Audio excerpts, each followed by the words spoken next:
Bienvenue une fois de plus, Hervé. Là, il faut dire qu'on te voit en train de jeter un coup d'œil sur ton bord. Non, ça va aller.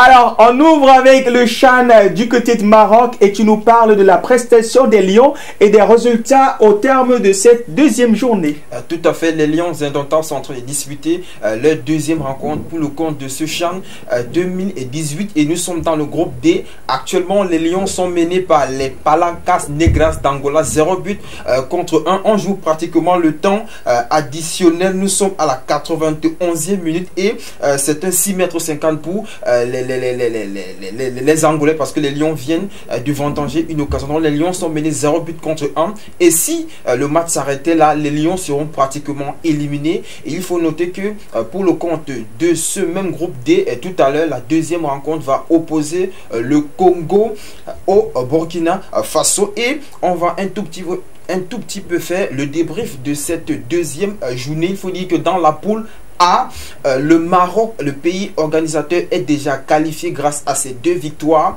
contre 0 défaite. Dans cette même poule, on a le Soudan qui est aussi qualifié suite à ses 2 victoires également dans cette même poule A. Et dans la poule B, on a la Zambie qui est qualifiée grâce à ses 2 victoires en 2 matchs également. Et la Namibie qui est la surprise de ce CHAN qui est également qualifiée grâce à ses 2 victoires. Et la petite déception jusqu'à présent dans cette compétition, c'est la défaite, l'élimination de la Côte d'Ivoire qui sort comme ça par la petite porte. Donc on espère juste que les Lions qui sont dans une très mauvaise passe dans cette compétition pourront sortir grandis et pourquoi pas sauver l'honneur lors de la dernière et 3e journée. Parlons de football toujours avec les MTN Elite One, le début encore reporté. Voilà, initialement prévu pour ce 20 janvier 2018, la MTN Elite One et tout a été une fois de plus reporté. Il faut dire que c'est un communiqué qui a donné cette information là selon laquelle le début de cette compétition sera une fois de plus reporté. Il faut noter que ce sera la 3e fois que la compétition organisée par la Ligue de football professionnel sera reportée. On espère juste que les instances qui gèrent le football camerounais vont revenir à de bons sentiments afin que notre championnat puisse débuter puisqu'on en a vraiment besoin pour ceux qui consomment sans modération le football local.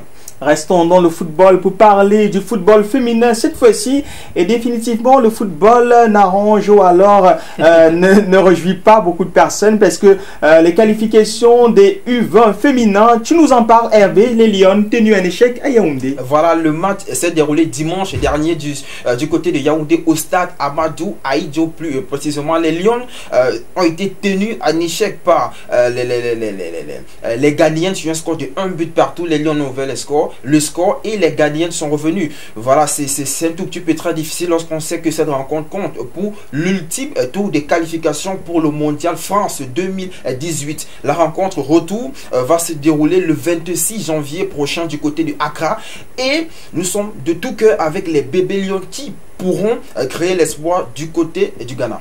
Parlons de tout à fait autre chose. Laissons le football pour parler de handball. Même jusqu'au handball, on a des mauvaises nouvelles. Parlons de la CAN 2018. C'est le Cameroun peine au Gabon. Tout à fait, il faut noter que le mouvement sportif camerounais est un tout petit peu en difficulté en ce début d'année 2018, comme tu le disais tantôt, dans cette 23e Coupe d'Afrique des Nations de handball qui se déroule du côté du Gabon. Les Lions ont été battus lors de leur première rencontre, comme vous le voyez sur votre petit écran, 31 contre 23, c'était contre l'Algérie. Et lors de la deuxième rencontre, les Lions se sont fait encore battre par une équipe du Maghreb, la Tunisie, 32 contre 26. Il faut dire que les Lions ont livré une très belle rencontre, raison pour laquelle le dénommé Hénon Lancelot a été élu homme du match au sorti de cette défaite contre la Tunisie. Aujourd'hui, c'est jour de repos. La compétition va se poursuivre dès demain dimanche et les Lions seront aux prises avec le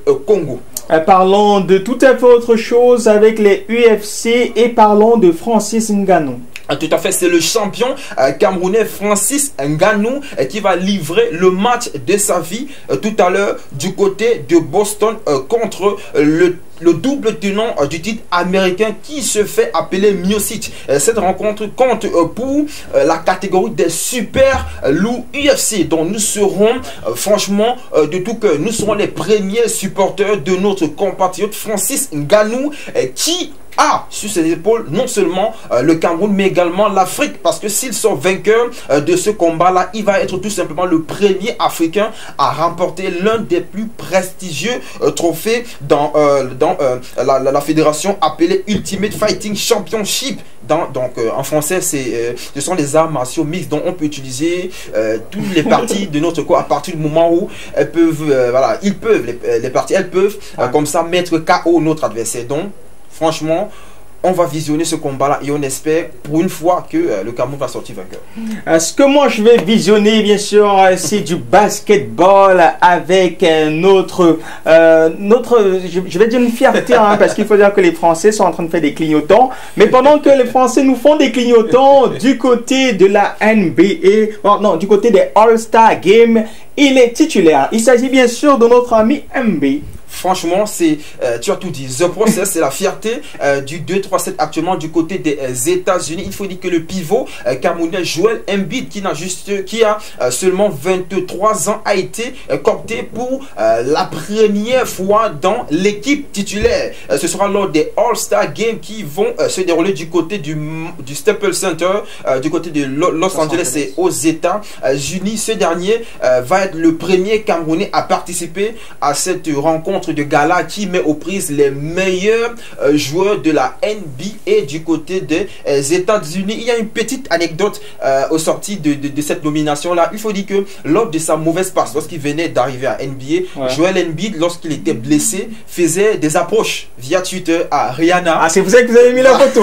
Je voulais poser la question. Tout à fait. Donc nous sommes en parfaite connexion avec le réalisateur qui a fait quelque chose de fantastique. Il faut dire que lorsqu'il passait des moments difficiles, il s'ennuyait, il partait sur son compte Twitter, Joel Embiid, il faisait des appels de balle, comme on dit au quartier, à Rihanna. Cette dernière lui a fait comprendre que c'est bien beau, je suis la femme de tes rêves, mais pour pouvoir m'avoir à tes côtés, rendez-vous lorsque tu seras coopté pour les All-Star Games. 4 ans après, disons quelques années après, il est coopté dans l'équipe type All-Star. On lui pose la question, mais gars, c'est comment tu faisais les approches à Rihanna? Il dit tout simplement que vraiment, il a évolué avec le temps et qu'il y a plusieurs belles filles d'ailleurs, donc il est passé à autre chose. Mais en même temps, quand il a suivi que Rihanna, elle a l'intention d'investir près de 275 milliards du côté de Sénégal, on regarde quand même la famille au Cameroun. Hein. Mais c'est vrai, mais il faut dire que Joel Embiid pèse également super lourd du côté des UFC. Il est le sportif africain le plus payé de tous les temps, donc franchement, il a quand même du répondant. Alors, je pense que c'était tout et que le match il est fini. Forcément, les Lions ont perdu le temps parce qu'en temps réel, forcément, il y a des personnes qui ne regardent pas le match. Oui, c'est vrai, les Lions se sont fait battre 0 but contre 1. Ils sont pratiquement éliminé de cette compétition là. Voilà, c'est très triste pour notre coach Rigobert Song, mais il reste une rencontre, on pourra sauver le nœud contre le Burkina Faso.